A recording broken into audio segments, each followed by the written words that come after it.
Welcome to my course on Texas history. This is Professor Michael Glover, and I'm really delighted that we're going to be spending this semester looking at the rich history of Texas and its people. The first thing I'd like to say is I really enjoy teaching in a community college because we have small classes here. For those students who are right out of high school and have never been in a large universities such as the University of Houston, Texas A&M, University of Texas, etc.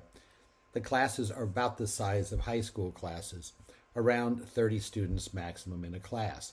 However, it's very different in large universities. These are just some photos I picked up off the internet. This is the University of Texas in Austin, introductory level chemistry class. If you get out your binoculars, you can sort of see the professor walking across the stage down there. When I was a graduate student at the University of Texas, I taught several introductory history classes, and I had about half this many students. I would just walk in, say good morning, speak, and we'd all leave. There were just too many people for discussions. However, with a limited number of students in this class, we have an opportunity to have discussions. And if it's an online class, we're doing it online. If it's in person, well, clearly we're doing it in person, or a combination of the two. This is a photo, again, from the internet, University of Missouri. This is a freshman level class. You can see the number of students there. You imagine this is taken from the point of view of the professor. You really can't even see the faces of the people in the back row. Something that jumped out to me on this photo is it seems like everybody, or virtually every student, has an Apple laptop, doesn't it? I mean, I have an Apple myself, but I just noticed that at first glance. This is the University of California in Berkeley, near San Francisco. This is one of the top universities in the country. It's always ranked in the top 10. This is, again, a freshman, sophomore level class, and you can see the number of students. Now you're saying, well, it's probably different at a small elite college like Harvard. Well, this is the introduction to computer science class at Harvard. This is their largest class with 700 students. Huge class, and one thing you'll notice, though, the beautiful woodwork there, because it's a very old university. So again, I think there's a real advantage for students to be in community colleges as they're picking up credits beginning their college career, because you have much more opportunity for interaction with other students and with the professor. Now let's talk for a few minutes about studying history in general, how I like to approach the study of history. Well, you've all heard the phrase critical thinking since kindergarten. Well, by that we mean interpretation. We're going to try and interpret what we learn. We're not just going to memorize endless lists of dates, names, battles, places, etc. Obviously, we have to have some information to do some analysis, but I will never ask you, what is the birth date of Sam Houston or Stephen F. Austin? It doesn't really matter, for my purposes in this course, the birth date, the month, day of the month, and the year, nor even the year. You just need to know what the person's role was and their importance in Texas history. So we're really going to be focusing here on interpretation. On a personal note, I could say I really didn't enjoy my history classes in high school. At the time, I wasn't particularly interested in the subject matter. I was much more interested in science and mathematics. One of my undergraduate degrees is in mathematics, so I maintained that interest. But my history teachers were very nice people, but they just had us memorize long lists of dates. I would memorize the information, do well in the exam, And within 1 or 2 days, I had forgotten 99% of it, and I really didn't understand what it was about. So we're not going to be doing that here. A very important point is when we're interpreting history, we obviously have to learn some facts, we have to learn events, because you can't really have a discussion unless you know what you're talking about. But as we interpret these events, our own personal interpretations, and this includes mine, will depend on our backgrounds and our point of view. We're coming into this course with obviously our backgrounds, our educations, our families, where we grew up, our cultures, and we have points of view. And this is really our own personal bias. Now, I hate using the word bias because bias, I think for most people, is a very negative word. If someone were to tell me I was biased, I would say, well, no, I'm not. Because we tend to think of biased as someone like a member of the Ku Klux Klan who's extremely racist, something like that. But I think we all have to recognize we have our own biases we bring to every discussion, and particularly in history, because history really, much of it depends on our sense of identity as a nation. So what I'm saying is fine to have whatever point of view you have, I have, but let's just recognize what our own points of view are. And I'll tell you in a few minutes about my background before I started teaching history, because that provides some evidence of my own point of view. But again, we have to recognize that we have points of view. Now, here's an example that we'll look at in this course, so don't get too concerned here about the details. U.S., Mexico had a major war in the late 1840s. As you've probably studied before, the United States won the war and acquired about half the territory of Mexico. And we'll look at this a little more in the course because it had a major impact on the state of Texas. But during the war, United States armies went into Mexico, and this is a picture of, it's called Chapultepec Castle in Mexico City. And you can see it's up on a small hill with small cliffs on the side. And at the time, this was the Mexican government training academy for young military officers. So they were basically teenagers, 18, 19-year-olds, studying to be military officers. This was not a fortress with cannons and whatnot. It was a school. Well, during the course of invading Mexico City, American soldiers were at the bottom of the hill about to go up and take over the castle. And the military cadets there essentially had no defenses. They had a few pistols, and that's it. So rather than surrendering to the invading American forces, 6 military cadets or students decided to commit suicide by jumping off a cliff right there rather than surrender because of their honor. And obviously the American forces moved up, they took over, and if you look carefully, you can see that that is a United States flag flying above the castle. Now, what does this have to do with point of view? Well, I don't think you'll find what I told you in any book published in the United States about the war with Mexico. It really wasn't important militarily to take this small building, but it, to this very day, is very, very important for Mexicans. This attack to take over the military academy took place on September 13th, 1847. And the day, September 13th, is still a national holiday in Mexico to celebrate the 6 military cadets who chose to take their own life rather than surrender to the Americans. It's a national holiday in which, banks are closed, schools are closed, and whatnot. And in Spanish, it's called El Día de los Niños Airways, the day of the child or young person heroes. And every city in Mexico has a street named Niños Héroes, child heroes, schools named after this, hospitals. And when I have students in my class who lived in Mexico previously or have relatives live there, they all tell me that even in small towns, there are streets named after these 6 cadets.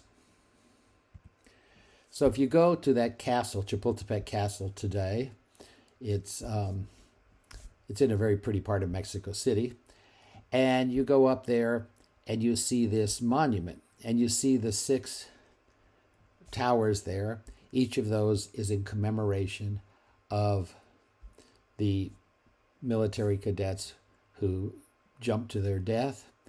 And this is really a very important part. You see here a red carpet. Whenever a foreign political dignitary arrives in Mexico City, they have to walk down the red carpet and lay a wreath in memory of these 6 military cadets.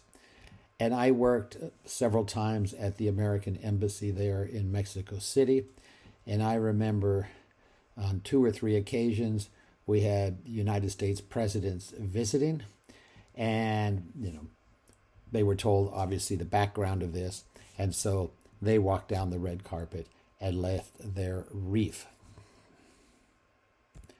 Now, who is right? Who has the right interpretation of that? Well, if you're a Mexican citizen, you likely have pretty strong feelings that those were heroes protecting their country, and they were very honorable military students who committed suicide rather than surrender. As I mentioned previously, I have never found a book written and published in the United States about the war that even mentions this incident. Now, what we just talked about is how points of view, or biases, what we'll call them points of view, can change from society to society.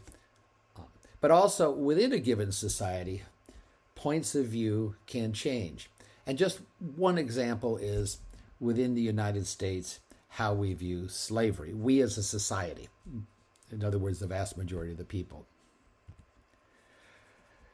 This is an excerpt from an old high school history book that your grandparents may well have used. And this book was used in high schools throughout the United States, not just the South, throughout the United States. And this is a quote that I'd like to read from 1933. The Negro of plantation days, in other words, the slaves, was usually happy. He was fond of the company of others. He was loyal to a kind master or overseer. Now, I think today, while there may have been individual cases that people were happy, like this,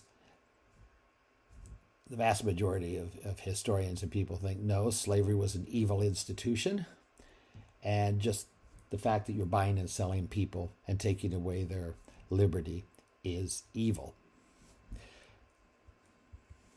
Another example of how our view of this changes is over the last 3 or 4 years, the Houston Independent School District renamed 4 high schools that had been named after Confederate military leaders such as Robert E. Lee or senior politicians such as Jefferson Davis, who was the president of the Confederacy.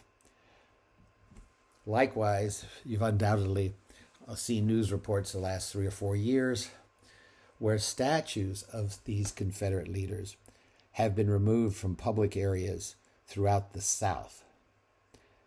In particular, General Robert E. Lee, whom everybody recognizes that in strict military terms was really an outstanding military general in terms of strategy and military tactics, but he was fighting for the wrong side. He was fighting, in essence, in defense of slavery and secession from the United States. And we'll talk a little bit more about this as we move through the course, because these type of statues were put up after the Civil War, not in military cemeteries, but rather in public places as part of the effort to intimidate the African Americans. We'll talk about that more. But this is just an example of how society as a large views have changed. And these decisions, by the way, that I just mentioned, were very controversial in some areas of the South, but it was decided to take this action. Now, how should we study history? How should we look at history in general? Well, I suggest we look we look forward, not backward. What does that mean? Well, let's all join my time machine.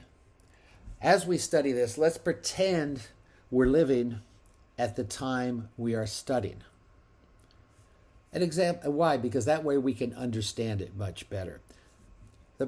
Because for many of the things we'll be studying, we know what happened. A good example is the Civil War in the United States in the 1860s. Well, everybody knows that the North won and the South lost. Everybody knows that. I think every fifth grader in elementary school knows it. But if we're studying the Civil War, when the Civil War started, was it clear that the South was going to lose? No way. The South was convinced it was going to have a short struggle, have some military victories, and win. Win not in the sense of taking over the North, but having the North agree that the Confederate states in the South could leave the United States or secede from the United States. And actually, for the first almost 2 years of the Civil War, the South was winning virtually every military battle. So it's more fun and more educational to go back and look at it as people at the time thought. Another example would be of the American Revolution, which we're not going to really look at in detail in this course, but the American Revolution, the U.S. War for Independence, the United States declared independence, July 1776. Was it crystal clear then that the United States was going to win? No way. No way. George Washington was a traitor to Britain. He and his group of rebels risked being executed if they hadn't won. And in fact, I'm sure you learned in your studies of the American Revolution that for the first 2 years, George Washington was losing every battle. And in the famous Battle of Long Island in New York, where New York City is today, the war was almost over rather quickly. But so we've got to go back into our time machine. And our goal is, as I put here in red, understanding. Let's try and understand the points of view of everyone. Obviously, we have our own values and standards. And we're not going to, suspend those. But let's just try and look at the views of everybody and understand why certain people felt that certain way, why others felt a certain way. And again, the last point here, we don't want to just study facts, but ask ourselves why. How come? And of course, part of that process is we have to have some knowledge. We have to know some facts, but the emphasis is on interpretation. I love this quote I read a number of years ago. The real world seldom is a simple multiple choice, A, B, C, D. Exam in school. They're off gradations. It's part A, part B, depending on the issue. So again, the issues often aren't A, B, C, or D, particularly in studying history. It's certainly that way if you're studying mathematics. There's a right and wrong answer if you're solving a differential equation. But this is a different field, obviously. Now, as we discuss, I really need to emphasize we need to do it on a professional level. I have been seeing far too many students in classroom discussions and even on online discussions who just come out and call each other names, use profanities. Their response is, oh, you're a racist, you're a sexist, you're this, you're that. Well, that doesn't really advance our understanding. And then everybody gets emotional. And at that point, there's no sense having a discussion because nobody is listening to anyone else. And I've had students stand up, scream obscenities, and walk out of the class. And, we all have emotions. I understand that. I do myself. But let's keep it on a professional level. To that end, in the module, there is a 2-page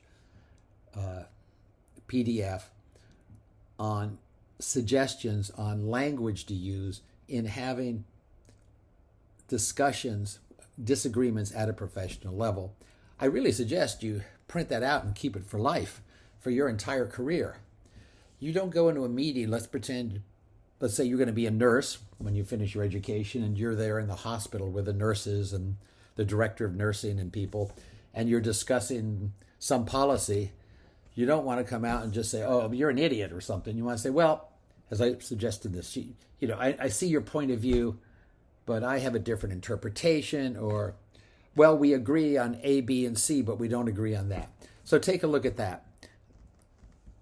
Also, a very effective idea, both in college and outside, is someone is a devil's advocate to explore ideas. A devil's advocate is someone who, in order to keep the conversation going and to explore further, purposely says something they probably don't agree with, just to force everyone to think about it.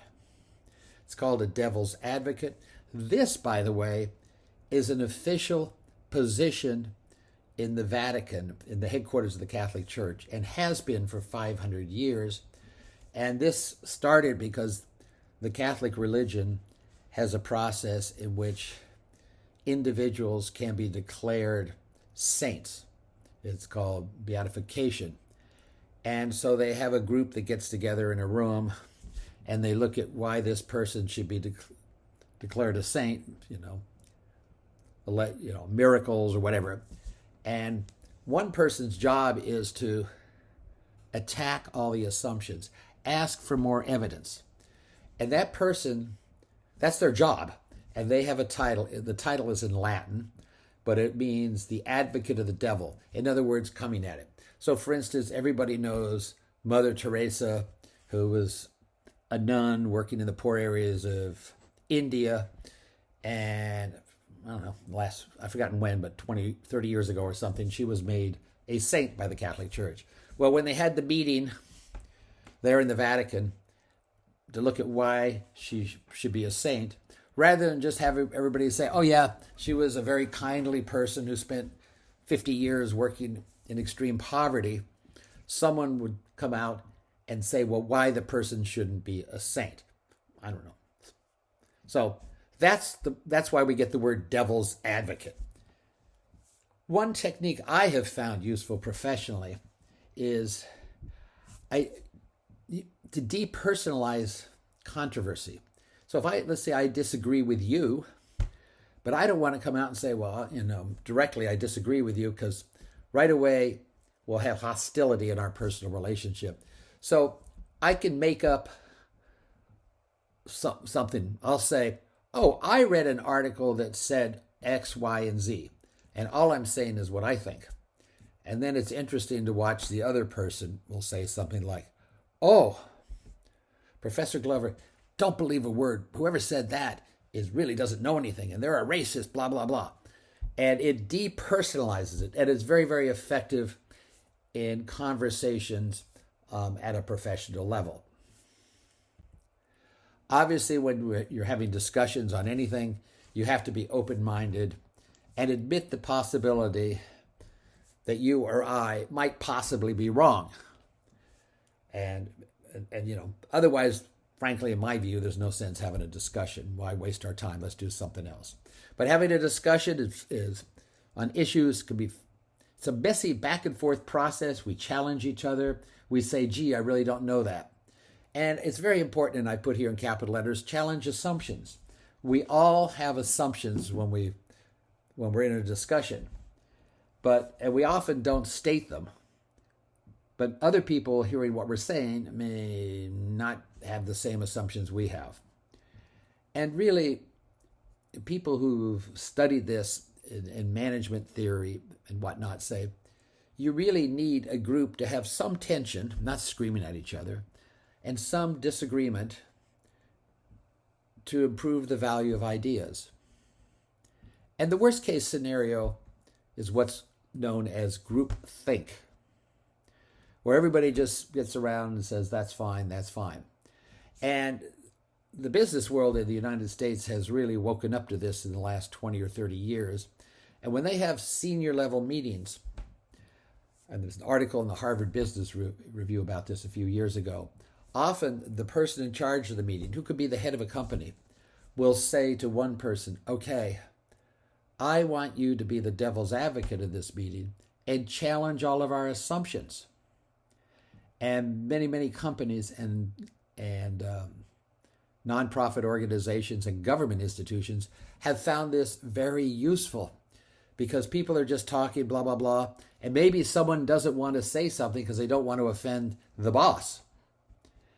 And, maybe the boss came up with an idea, for instance, to sell a product, and everybody sitting at the table thinks this is all going to fail, but they certainly don't want to say that to the boss's face. So the person whose job it is to challenge assumptions may come out and say, well, I think we are all operating on the assumption that there's a market for this product, and no one here has shown there is. So groupthink is really one of the worst things in the real world. The famous writer Walter Lippmann had a good saying: if we all think the same, there isn't much thinking going on. Reflect on that. That's kind of true. If everybody just thinks all the same, what's the purpose of a discussion? And my favorite quote is this last one here. I've forgotten where I read it a number of years ago. Someone said, changing your mind is just saying that you're wiser today than yesterday. Well, I know we all have our egos, and who wants to admit that, they've changed their mind on X, Y, or Z? But there's no problem really doing that. And, I often say, well, I'm wiser than yesterday because I have more information or more points of view. And the final thought on this is, in a discussion, it's useful to find common ground, because we seldom disagree 100% on a subject with someone else we're talking to. We may, but, you could say something like, well, it appears we agree on the major objectives, but differ on the tactics, or, this or that. And the alternative to this is really demonization with labels. Anyone who disagrees with us, we view as demons or the devil or evil. And recent examples, this happens all the time in politics, particularly with the polarization in the United States the last 10 or 15 years. That, conservatives call young liberals snowflakes. They can't be, particularly this, conservatives will say this about college students: oh, they're like snowflakes. If we push them too hard, it's like snow under the sun, it will melt. And others will call conservatives deplorables. This was, of course, the famous phrase Hillary Clinton used in the 2016 presidential race. Said that anyone who would vote for Donald Trump is a deplorable person. Sort of labeling every single person with that word. Or you can see it all the time. People call each other socialists, communists, fascists. They take a word, they totally misuse it from history, but it's a strong word. And at that point, there's no communication. People were just screaming at each other. So where does this all lead? Well, this leads, we all have biases. We all have points of view. I don't like to call it a bias. Let's say we all have different points of view. That's great. That's called cognitive diversity. And that comes from many, many sources. In fact, early on in the course here, we have an opportunity in Canvas, in the learning management system, to all of you to tell each other and me a little about your background. And this is optional because we respect student privacy. But if you want to, many students say, where they grew up, what their interests are, what their plans are for the future. And I'm always amazed with the wide variety of plans people have for the future. Obviously, we all understand they may change, but we have all kinds of students who want to go into medicine, want to go into law, want to go into air conditioning and heating, and eventually own a small company. Many students want to go into nursing, other medical professions. Just an incredible range of aspirations. And part of that is what I put in red. What is the source of our information? And that is crucial. Whether you're talking about current economic policy, politics, foreign policy, where do we get our information? Well, you saw it on the internet. Well, what does that mean? Where did we get it from? And as we all know, it's common sense these days. If you look at a certain event now and you read an interpretation on Fox News, that's often going to be different from what you'll read or see on CNN or MSNBC or something like that. Because news sources all have their own point of view or bias. And we need to recognize that. And normally what we all do is we watch news or read sources that we agree with because, we like to nod in agreement. Well, I just want to spend the next 3 or 4 minutes until the end of part 1 talking about my background, so you see where I'm coming from. And then in part 2, we'll look a little at the mystique of Texas in the United States, in the world, and, as the introduction to the course. So, excuse me. Sorry. So my resume is posted there, where the course syllabus is. But I have only been teaching 7 or 8 years. I spent 35 years, half my life, as a diplomat representing the United States, employed by the State Department in Washington, D.C. I was very honored to get a job offer after graduate school.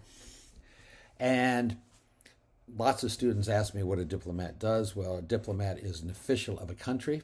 And we'll see some of it in this course, where they're employed by the country to represent that country to other countries' governments and the public of other countries, as well as international organizations such as the United Nations. I spent 4 years of my career working directly with the United Nations, where I was in the United States delegation. So when I spoke on behalf of the United States government. And that's called multilateral diplomacy, where you're dealing with lots of governments. And this is much more important in the world today than it was before World War II. So what is the image of a diplomat? Well, the widespread image is a lot of elegance, going to fancy parties, and there is some of that. Just a few slides here. This is in the State Department headquarters in Washington, D.C. This was down the hall from my office. My office didn't look like this. It was a normal, boring office. These were one of our many meeting rooms where we would meet with foreign officials. This is all furniture donated to the U.S. government by wealthy Americans, and this is all original furniture from the early period of United States history. This is the home of the United States ambassador in Paris, France. This home, believe it or not, this house was donated to the United States government by an extremely wealthy American about 100 years ago. And it's worth today around $700 million. It's in the heart of Paris. And you can see, this is a photo taken from the backyard. The backyard continues. And we're getting ready for our big annual July 4th party. I had the pleasure of serving in Paris for 4 years. So every year on July 4th, we had a big party there, and it was, you can see the big American flag we put up for it. And the party is just starting when this photo was taken. About 3,000 guests will come, and everyone from the President of France, ambassadors from other countries, people from all sorts of, companies, because, the United States government is trying to promote American companies, educational institutions, you name it, and obviously the French government. So it was and every country does this on their national day, and our national day, of course, is July 4th. At this point, people in classes often say, "How do I sign up? How do I sign up?" Well, so there is some options. I mean, this is in Moscow in Russia. These are the U.S. Marines. There's a small contingent at virtually all our embassies and consulates guarding them. And here we are in a celebration. Okay, this is in South America in Quito, Ecuador. Sorry, this is a copy from a newspaper photograph. That's me on the left, you see, with my glasses on there. And we are walking. I was the acting United States ambassador in Ecuador, in Quito. It's called the chargé d'affaires, the acting U.S. ambassador. And the woman on the right, the taller woman, the second from the right, is the incoming American ambassador, Gwen Claire. And she has in her hand, you see in her left hand on our right, she has a folder. In there she has a letter from the President of the United States saying that he has asked her to be the United States ambassador or representative in Ecuador. And she speaks with the authority of the President of the United States and reports directly to him. So I'm there on the left. This is the entrance to the presidential palace. I mean, look at this pomp and circumstance. We have a red carpet. You see on our left and right, those are the presidential guard, all dressed up in their fancy uniforms. And we're all walking in. We go in, and I introduce the new ambassador to the president of the country. She presents her letter. At that point, the president says, "Yes, I accept you." And she becomes the United States representative. And when we walk out, I walk out behind her. So anyway, that was nice pomp and circumstance. And then that's me on the right. You probably recognize who's on the left. That's former President Bill Clinton. I worked for him. I was with the State Department on foreign policy issues for a couple years during his presidency in the 1990s. And you'll see on my suit that lapel button. That's the Secret Service button. We were traveling here, and that's the button that gives me access to the floor of the hotel that he was staying in, actually into the very suite. So, well, now you're all ready to sign up. That looks all glamorous and fun, doesn't it? Well, it's not all that glamorous and fun. This is an American embassy in Yemen in the Middle East, and this is very, very common all around the world. You can see above it there the seal of the American embassy, the eagle, and these people are not just protesting, but you can see a number are trying to come over the walls and burn down the embassy and take us hostage. We had 10 U.S. Marines, yes, 10 U.S. Marines inside to protect us, because we rely on the host country, in this case Yemen, to come in with their police and respect our building, because the embassy is the official territory of the United States with our representatives. Now this is Rome, Italy. Apart from Paris, where I was for 4 years. I then went to London for 4 years. Then poor me, I went to Rome, Italy for 2 years. So I had some nice postings there. This is the embassy in the background. And that beautiful building was a former palace. It was a gift from the Italian government after World War II to thank the United States government for its effort in World War II. And in front here we have protesters out, protesting U.S. policies at the time in southeastern Europe. So these people obviously were not a security threat. This is Malaysia and Southeast Asia. These people are just protesting peacefully out in front with signs like, "You are not welcome in our lands. USA, the axis of evil." And of course, they have every right to protest peacefully. And then this is final shot of these. This is on the left, you can't see it, is the United States Embassy in Mexico City. To the left, we have a couple thousand Mexican riot police who were there to protect the embassy, because on the right we have, this is a weekly demonstration, took place every Thursday at noon.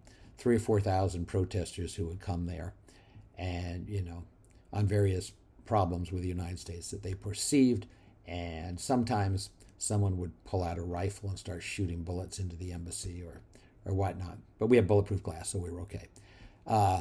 This was a weekly occurrence, and I've been in Mexico City 3 times serving there. So, and my last assignment in Mexico City, this is it. This is in 2013. These were my personal bodyguards.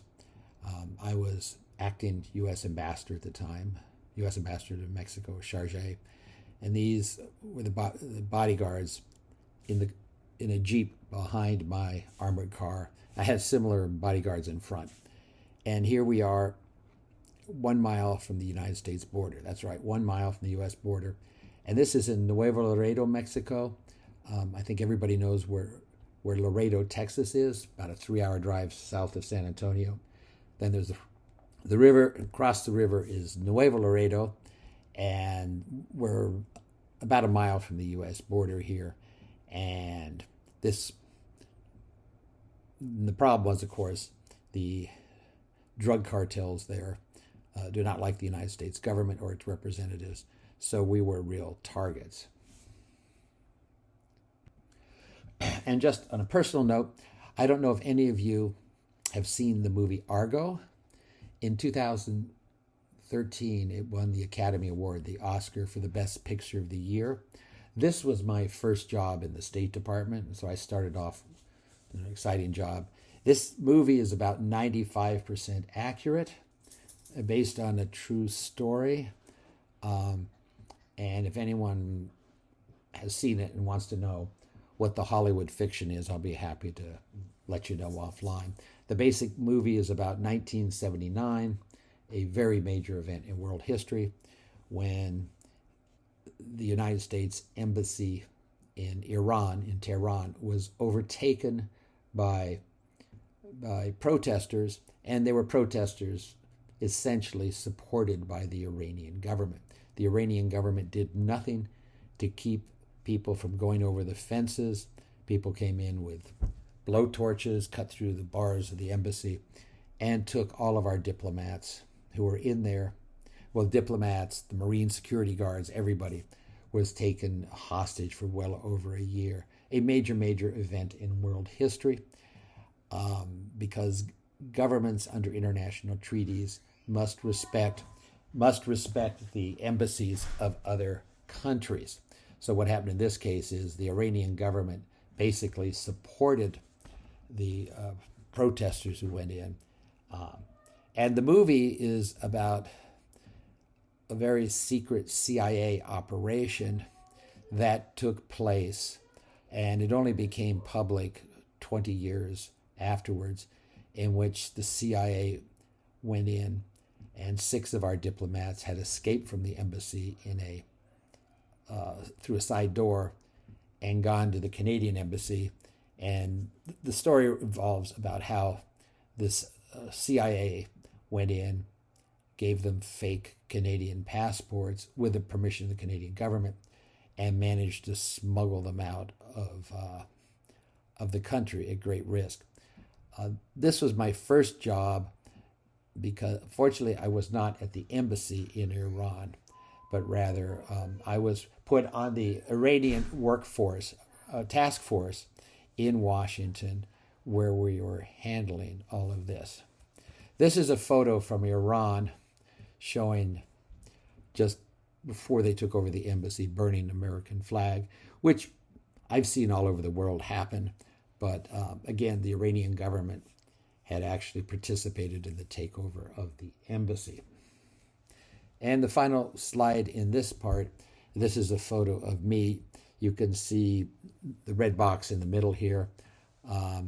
This is a photo, a copy from a newspaper photo. That's me, with leaning down, talking on the phone. You can see this was 1979. We all had longer hair. My hair was over my ears. The gentleman in the center of the photo, with glasses on, reading a paper, was Secretary of State Cyrus Vance. The newspapers were invited to come in, because this was the nerve center, and you could see the people behind glass. They were the CIA people who were in the room. But when they were told newspaper photographers were to come in, they went in the back so nobody could recognize them. And you can easily date this photo because you can see right now, if you go in the State Department Operations Center where this is, they don't have old-fashioned clocks up there. They have digital clocks. And you look at the phones, they're push-button phones. Now it's all much more high-tech. So we'll end part 1 here. And again, in part 2, we'll start our general introduction to the history of Texas. See you in part 2. Thank you.